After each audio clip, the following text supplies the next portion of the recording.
آج ہم ایک ایسی کہانی پر بات کرنے والے ہیں جو تاریخ میں بالکل منفرد ہے۔ ایک نبی، ایک پورا شہر اور رحمت کا ایک ایسا معجزہ جس کی کوئی دوسری مثال نہیں ملتی۔ چلیں حضرت یونس علیہ السلام اور ان کی قوم کی اس حیرت انگیز داستان کو سمجھتے ہیں۔ کبھی سوچا ہے کہ کیا ایسا ممکن ہے کہ ایک پورا شہر جس کی تباہی یقینی ہو وہ بچ جائے؟ یہی سوال دراصل اس پوری کہانی کا مرکز ہے، ایک ایسا واقعہ جو تاریخ میں پھر کبھی نہیں ہوا۔ تو اس سوال کا جواب ہمیں لے کر چلتا ہے نینوا شہر کی طرف۔ یہیں سے ہماری کہانی کا اصل آغاز ہوتا ہے، جہاں ایک پیغمبر کو ایک بہت بڑا مشن سونپا گیا تھا۔ یہ پیغمبر کون تھے؟ یہ تھے حضرت یونس علیہ السلام، جنہیں ذوالنون یعنی مچھلی والے کے لقب سے بھی جانا جاتا ہے۔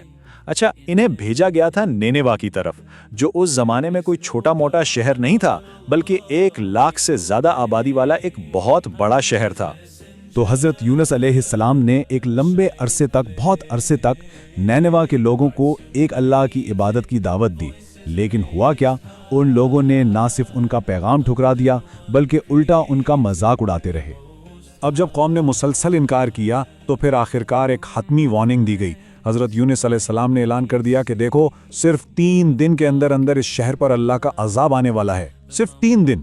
یہ وارننگ دینے کے بعد حضرت یونس علیہ السلام ظاہر ہے اپنی قوم سے بہت مایوس ہوئے اور وہ شہر چھوڑ کر چلے گئے۔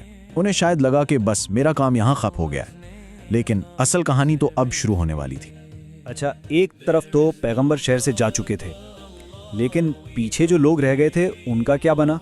اب کہانی کا رخ پلٹتا ہے نینوا کے لوگوں کی طرف، جنہوں نے کچھ ایسا کیا جو تاریخ میں پھر کبھی نہیں دیکھا گیا۔ جیسے ہی عذاب کے آثار ظاہر ہونا شروع ہوئے، مطلب ایک کالا بادل شہر پر منڈلانے لگا، تو لوگوں کو ایک دم خیال آیا کہ ارے، یونس نے تو کبھی جھوٹ نہیں بولا تھا۔ بس یہ سوچتے ہی ان پر خوف طاری ہو گیا اور انہیں یقین ہو گیا کہ یہ وارننگ بالکل سچی تھی۔ اور پھر جو انہوں نے توبہ کی وہ کوئی عام توبہ نہیں تھی، اس میں ایک غیر معمولی خلوص تھا۔ پورا کا پورا شہر، مرد، عورتیں، بچے، یہاں تک کہ انہوں نے اپنے جانوروں کو بھی ساتھ لیا اور ایک کھلے میدان میں جمع ہو گئے۔ سب نے عاجزی دکھانے کے لیے ٹاٹ کے کپڑے پہنے اور پھر سب نے مل کر ایک ساتھ سچے دل سے خدا سے معافی مانگنا شروع کر دی۔ اور یہی وہ لمحہ ہے جو اس واقعے کو تاریخ میں منفرد بناتا ہے۔ یہ واحد موقع تھا کہ کسی قوم کی اجتماعی اور اتنی سچی توبہ نے آنے والے عذاب کو ٹال دیا۔ جیسا کہ قرآن میں بھی ذکر ہے کہ جب وہ ایمان لائے تو ان سے عذاب ہٹا لیا گیا، ان کا ایمان ان کے کام آ گیا۔ ٹھیک ہے، قوم تو بچ گئی، لیکن اس پیغمبر کا کیا بنا جو شہر چھوڑ کر جا چکے تھے؟ اب کہانی کا رخ ایک دم ڈرامائی انداز میں حضرت یونس علیہ السلام کے اپنے سفر کی طرف مڑتا ہے، جو بہت خطرناک تھا۔ تو ہوا یہ کہ حضرت یونس علیہ السلام ایک کشتی میں سوار ہو گئے۔ کچھ ہی دیر بعد سمندر میں ایک شدید طوفان آ گیا، ایسا کہ لگا کشتی اب ڈوبی کہ تب ڈوبی۔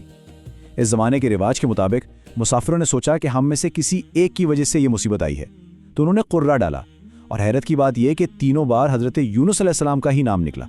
تو قرآن اندازی کا نتیجہ یہی نکلا کہ انہیں اٹھا کر بپھری ہوئی لہروں کے حوالے کر دیا گیا، اور پھر اللہ کے حکم سے ایک بہت بڑی مچھلی نے انہیں نگل لیا۔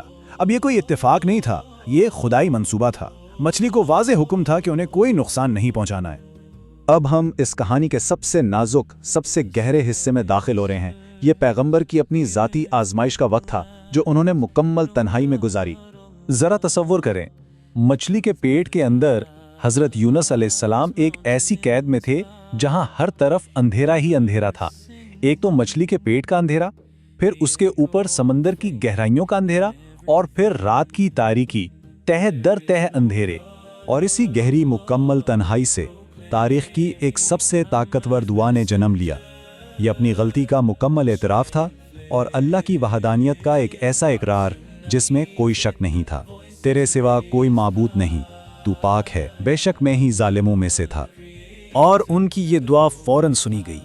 مچھلی کو حکم دیا گیا کہ وہ انہیں ساحل پر اگل دے، اور یہ ان کی آزمائش کے خاتمے کا اعلان تھا۔ تو دیکھیں، پیغمبر بھی بچا لیے گئے اور شہر بھی۔ اب یہ دونوں کہانیاں جب ایک ساتھ ملتی ہیں تو ہمیں رحمت کا ایک بہت ہی گہرا سبق سکھاتی ہیں۔ آزمائش ختم ہونے کے بعد بھی پیغمبر کو اکیلا نہیں چھوڑا گیا۔ جب انہیں ساحل پر ڈالا گیا تو وہ بہت کمزور تھے، لیکن اللہ کی رحمت دیکھیں، وہاں ایک کدو کی بیل اگائی جس نے انہیں سایہ بھی دیا اور غذا بھی۔ جب وہ پوری طرح ٹھیک ہو گئے تو انہیں واپس اپنی قوم کی طرف بھیجا گیا، جو اب تک ایک مومن شہر بن چکا تھا۔ یہاں آ کر پوری تصویر واضح ہوتی ہے۔ دیکھیں، 2 الگ الگ کہانیاں ایک ہی نتیجے پر پہنچی۔ ایک طرف پوری قوم کا مسئلہ تھا، کفر کی وجہ سے آنے والا عذاب، دوسری طرف ایک فرد یعنی پیغمبر کا مسئلہ تھا، بے صبری کی وجہ سے اندھیروں میں پھنس جانا۔ قوم نے اجتماعی توبہ کی اور پیغمبر نے انفرادی طور پر اپنی غلطی مان کر دعا کی، اور نتیجہ کیا نکلا؟ دونوں کو ہی اللہ کی رحمت اور نجات ملی۔ تو یہ کہانی اصل میں دو توباؤں کی ہے، ایک پورے شہر کی توبہ اور ایک فرد کی توبہ، اور اہم بات یہ ہے کہ دونوں ہی قبول کی گئیں۔ یہ اس بات کا ثبوت ہے کہ جب بھی چاہے ایک شخص ہو یا پوری قوم خلوص سے دل سے معافی مانگی جائے تو رحمت ضرور ملتی ہے۔ تو آخر میں یہ کہانی ہمیں ایک بہت بڑے سوال پر سوچنے کے لیے چھوڑ جاتی ہے، ایک سچی خالص توبہ میں آخر کتنی طاقت ہوتی ہے؟ یہ ایک ایسا سوال ہے جو اس پوری داستان کا نچوڑ ہے اور ہمیں اس کے اصل پیغام پر غور کرنے کی دعوت دیتا ہے۔